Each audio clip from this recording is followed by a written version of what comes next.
Macky Sall, ayant trahi le peuple sénégalais, ayant trahi son serment, Macky Sall n'est plus légitime à diriger le Sénégal. Il ne l'a jamais été depuis le début de son deuxième mandat. Je fais partie des 4 candidats qui s'étaient réunis et qui ont signé un protocole pour dire qu'on lui dénie toute légitimité. Et je crois être le seul qui campe encore sur cette position. Et aujourd'hui, il y a circonstances aggravantes. Si on était dans d'autres circonstances, le peuple aurait dû marcher sur le palais et sortir Macky Sall de force. Mais je le déconseille fortement. Nous le déconseillons fortement. Je crois pouvoir parler au nom de tous ceux qui sont assis ici. Mais je crois pouvoir parler au nom de tout le peuple sénégalais, qui est un peuple sensé, un peuple équilibré et un peuple mesuré.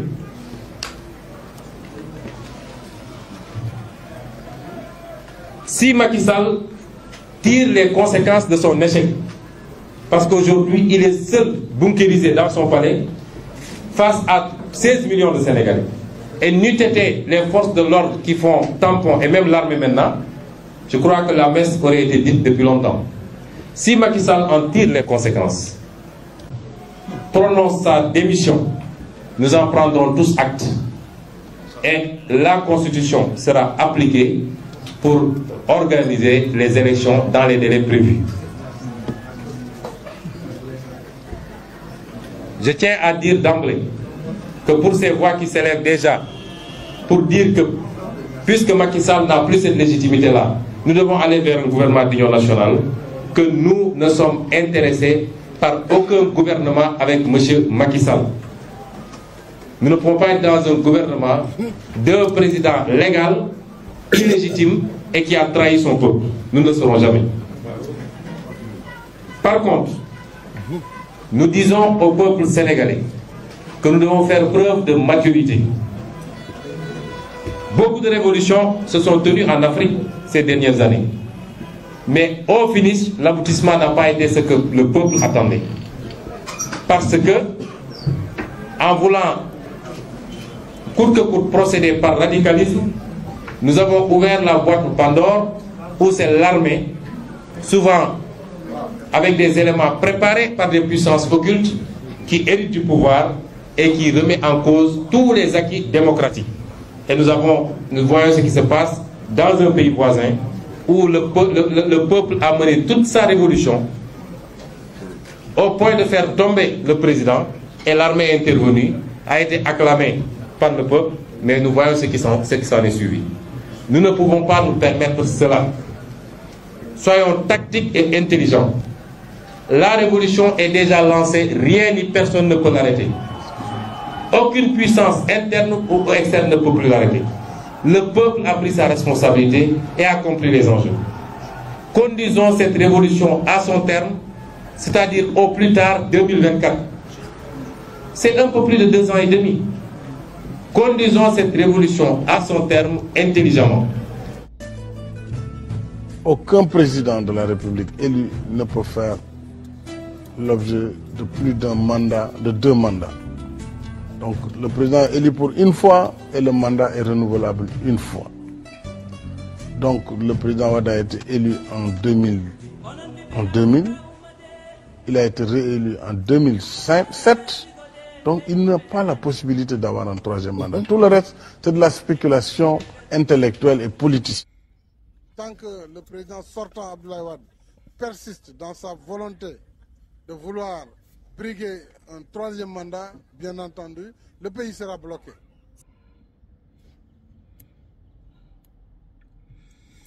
Tant que le président Abdoulaye Wade persiste à vouloir faire un 3e mandat, le pays sera bloqué.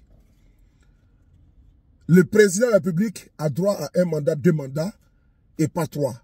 Tout le reste n'est que spéculation politique et juridique. Les propos sont de l'opposant Macky Sall. Est-ce le pouvoir qui change les opposants ou bien c'est les opposants qui changent quand ils sont au pouvoir? La question reste posée. La dignité d'un homme, c'est la valeur qu'il a à respecter sa parole donnée quand elle est sacrée. Madiba, Nelson Mandela fut emprisonné pendant des décennies. Sorti de prison, il a demandé à ses partisans de jeter les lance-pierres, les fusils, les flèches dans la mer et qu'ils vont aller à la paix et à la réconciliation avec ses anciens geôliers. Il est parti, il a candidaté au nom de l'ANC. Il fut président, n'est-ce pas, de l'Afrique du Sud, le pays arc-en-ciel. Mandela a fait un mandat. Et Mandela est parti. Il a laissé le pouvoir. Parce que le pouvoir n'est pas éternel. Seul le pouvoir de Dieu est éternel. Macky Sall veut brûler le Sénégal. Voici des opposants quand ils arrivent au pouvoir. Ces personnes prennent le malin plaisir de tripatouiller la Constitution pour atteindre les desseins funestes. Pour atteindre leurs objectifs funestes. Sinon, comment comprendre? C'est qui est écrit noir sur blanc et que vous avez convaincu les Sénégalais, plus de 16 millions de Sénégalais, pour les dire que vous allez respecter la Constitution. Vous avez combattu le 3e mandat ici, devant nous, du professeur, de maître Abdoulaye Wade. Macky Sall a perdu la tête.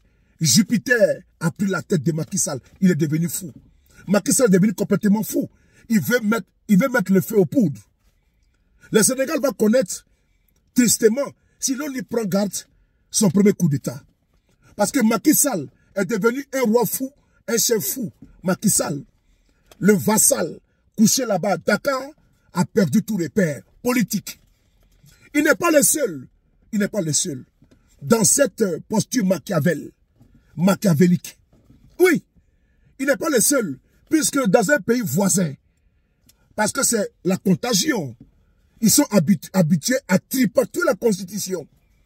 On parle le cas de la Guinée avec Alpha Condé. Alpha Condé, qui a fait un mandat, 2 mandats, décida de faire encore un 3e mandat anticonstitutionnel, en tripatouillant la Constitution. Parce que quand ils sont au pouvoir, ils font un mandat, 2 mandats, ils prennent go au pouvoir. Ils se disent que le pouvoir les appartient. Alors que le pouvoir absolu corrompt absolument. Alors que le pouvoir absolu rend fou. Oui, ça rend fou. Ils n'ont aucune mesure. Ils n'ont pas de retenue. On a vu comment l'individu, Alpha Condé, n'a pas hésité, avec ses balles assassines, à arracher la vie de centaines de jeunes Guinéens. De Bambeto à Sigri, de Sigri à Bessia, de Conakry à Cancan. Oui, de la Haute-Guinée à la Basse-Guinée, les jeunes ont perdu la vie. Parce que l'individu voulait faire un 3e mandat. Un 3e mandat qui, vraiment, l'a poussé à sa chute et à sa perte. Nous avions ici alerté d'annoncer le 3e mandat de Alpha Condé. La conclusion, on l'a vu, c'est que l'armée est rentrée en ligne de compte et l'armée a pris le pouvoir. Ça s'est passé au Sénégal, sous nos tropiques. Mais la mortifère CEDEAO, qui soutient par contre des régimes criminels, l'agonissante CEDEAO, la paresseuse CEDEAO, n'a pas daigné parler sur le 3e mandat de Macky et de Alpha Condé en Guinée. Mais quand il quitte en Guinée, et mieux en Guinée encore, on va y rester, Alpha Condé a criminalisé l'opposition. Il a réprimé dans le sang les opposants. Mais l'opposant Cellou Dalein Diallo ne pouvait pas sortir de la Guinée, passeport confisqué, parce que l'individu voulait gérer son pouvoir, comment dirais-je, son braquage d'État, en empêchant les opposants de se mouvoir. On a vu. Mais quand il a été dégommé par l'armée, nous avons applaudi. Nous avons salué cela parce que quand nous avions alerté l'individu Alpha Condé, il n'a pas entendu raison. Il n'a pas écouté les sonnettes d'alarme. Il n'a pas écouté les alertes. Alors, il en a fait qu'à sa tête. Alors, il doit boire des calices jusqu'à la lie de sa têtitesse. Alors, pourquoi pleurer pour Alpha Condé? On ne le fera pas. Mais quand vous quittez, et comment dirais-je la Guinée, Conakry, mais allez-y juste à côté. N'allez pas à 10 000 km, allez-y en Côte d'Ivoire. M. Dramane Ouattara en Côte d'Ivoire a fait la même chose. Il a tripatouillé la Constitution. Et cette Constitution, il y a eu des Ivoiriens qui ont été fauchés par les balles assassines de ces messieurs et de son régime. On l'a vu.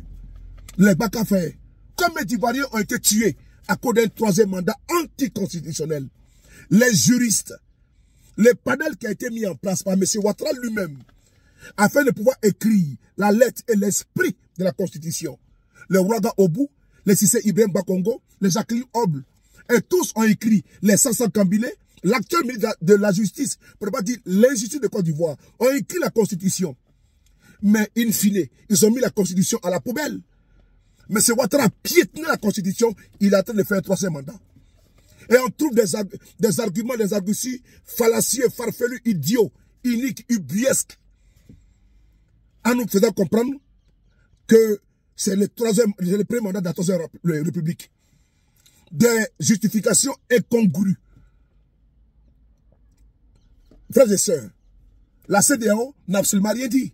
Mais c'est Ouattara, le chef d'État, le chef, n'est-ce pas, de l'État, qui a fait un coup d'État constitutionnel à la tête de la Côte d'Ivoire. Et il veut remplir pour un quatrième mandat. Vous pensez sérieusement que s'il y a un coup d'État en Côte d'Ivoire, je vais pleurer? Non, je ne le ferai pas. Puisque M. Ouattara est un putschiste. Mais quand vous quittez la Côte d'Ivoire, et M. Ouattara, restant en Côte d'Ivoire également, il a criminalisé l'opposition. On a vu les cas avec l'ancien Premier ministre de Côte d'Ivoire, Guillaume Soro, le président des GPS, Génération et Peuple Solidaire, contraint à l'exil. Ça fait maintenant 4 ans qu'il est en exil. Parce qu'il a dit non, n'est-ce pas, il a dit non, il a refusé d'accompagner M. Ouattara dans le braquage de l'État de Côte d'Ivoire. Guillaume Soro, en rupture de débat avec M. Ouattara, a démissionné en février 2019. Ouattara l'a fait condamner à double peine, perpétuité et 20 ans. Parce que Guillaume Soro refuse de l'accompagner dans la captation, dans son brigandage politique. Il a criminalisé les opposants parce qu'il veut gérer sereinement. Il ne veut pas être dérangé. Pour lui, la Côte d'Ivoire lui appartient. Comme si la Côte d'Ivoire lui avait été léguée, n'est-ce pas, à M. Ouattara par ses grands-parents pour dire que la Côte d'Ivoire est une royauté. Frères et sœurs, l'heure est grave en Afrique de l'Ouest.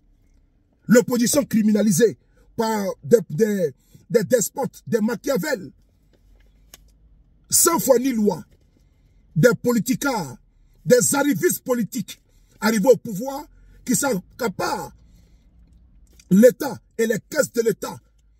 Ils deviennent des prévaricateurs. Ils deviennent des prédateurs.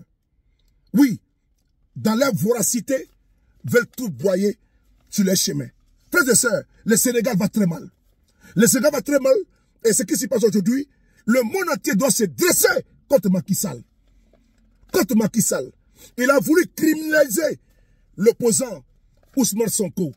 Il a instrumentalisé la justice avec des accusations fallacieuses, bidons, en allant instrumentaliser une jeune dame d'accusation de viol. On a vu aujourd'hui que l'accusation est tombée comme un château de cartes. On trouve maintenant une accusation imaginaire. On l'accuse d'avoir manipulé la justice et la jeunesse. On le condamne à 2 ans. Parce que quand on est à 2 ans, il ne peut plus compétir à l'élection présidentielle. Donc il faut l'écarter. Macky Sall veut brûler le Sénégal. Il a fait la même chose avec le fils avec Karim Wade, le fils de Aboulaye Wade. Il a fait également la même chose avec l'ancien maire de Dakar, Khalifa Sall. Il faut stopper Macky Sall. Non. Il faut stopper Macky Sall parce qu'il est devenu fou. Mais il n'est pas le seul également dans cette posture. Allons-y au Togo, avec au Bénin, avec le président Talon, qui a criminalisé l'opposition. Allez-y voir, ces opposants sont en prison. Joël Aïvo est en prison parce qu'il dit non au prince Patrice Talon. Reki Amadougou est en prison. Les deux ont été condamnés à 20 ans de prison parce qu'ils ont dit non au despote, n'est-ce pas, de Cotonou. C'est pas tout. Allons-y au Togo avec Agbayemo Kodjo, l'ancien premier ministre, qui est contraint aujourd'hui en exil parce que le despote, n'est-ce pas, de Cotonou veut gérer le pouvoir et va avoir un pouvoir absolu. Frères et sœurs, la situation politique en Afrique de l'Ouest est gravissime. Et ne soyez pas étonnés de la résurgence, ne soyez pas étonnés des coups d'État en un point fini. Parce qu'il faut stopper l'hémorragie, il faut stopper Macky Sall. Il va brûler le Sénégal. Et le Sénégal n'en a pas besoin.